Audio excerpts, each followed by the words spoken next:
One of the problems with recruiting for investment banking is not the knowledge or skills you acquire, but the access to talk with real investment bankers to put your best foot forward. Our sponsor, WSO Academy, can provide those connections with 60 head mentors who are finance professionals at top firms like Goldman, Centerview, and JP Morgan. Imagine being able to get on the phone within 24 hours with one of the Academy's 1,300 mentors right before a critical interview.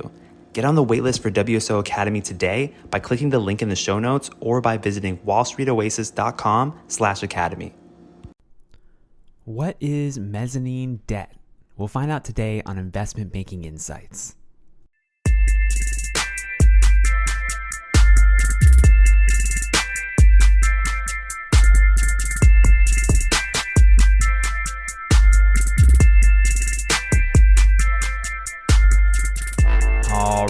All right. Welcome to Investment Banking Insights. This is the only show dedicated to helping you learn both the technical and the non-technical aspects of the investment banking process. You already know what it is. It's Alex Mason, your host, recording live from Ithaca, New York. Let's go ahead and talk about debt today. We've been talking about various different aspects of debt, and we worked our way all the way down the capital chain of debt financing. And now we have arrived at one of the more niche forms of debt, mezzanine financing.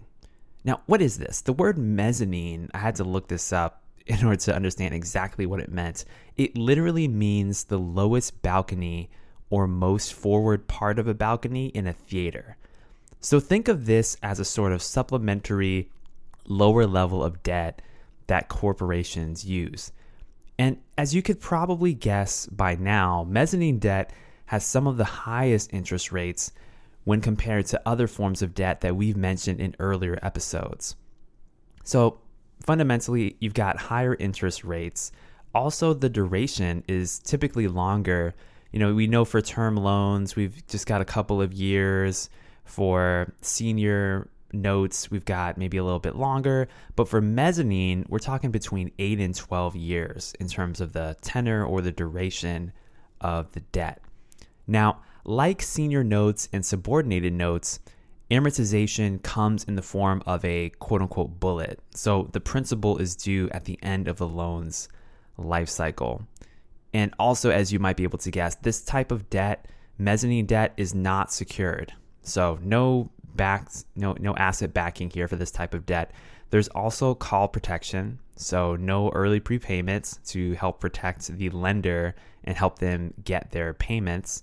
And then, like other forms of debt that we've mentioned recently, in terms of the covenants, remember we've got maintenance covenants and incurrence covenants. Mezzanine debt will have incurrence covenants. So those are some aspects of mezzanine financing.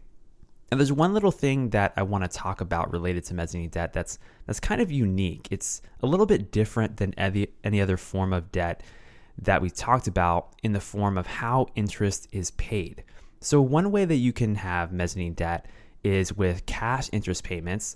And this is the way that every other form of debt has interest payments. It's just paid in cash. Like, it's pretty normal. You have a certain amount of principal, it compounds over a certain period of time, and interest is calculated off of that rate, whatever your interest rate is. And so that's kind of the normal way that you pay debt.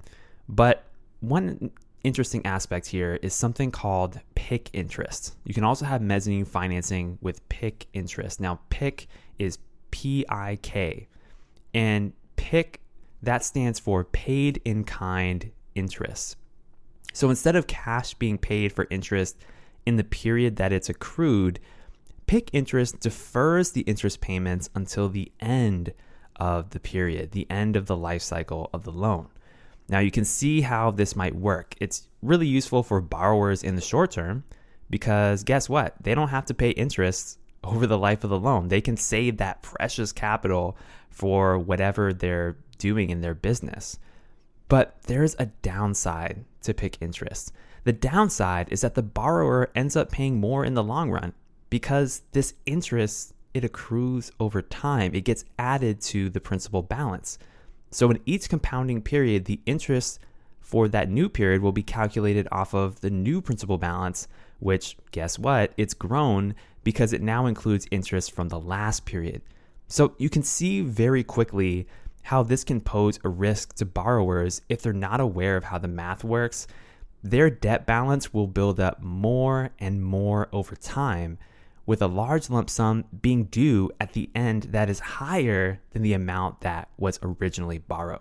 So it can be a major downside for borrowers, but you know what? In this situation with mezzanine financing, typically this is going to be more of a risky play for the lender, right? And so they're going to charge a higher rate of interest. They're going to have terms that are more geared toward protecting them as opposed to protecting the borrower. So you can kind of see like the evolution or the de-evolution rather of these terms in these debt contracts as you work your way further down and down the capital structure. So those are some of the unique aspects of mezzanine financing. And we've now covered all the different types of debt that I wanted to cover here. So we're going to end this little mini series on debt financing, whether you use it in LBOs or use for general corporate purposes. It's just important to know these different types of debt and their characteristics, because debt is such a huge part of the economy and it's constantly being used in corporations. So you'll definitely see it in some form as an investment banker.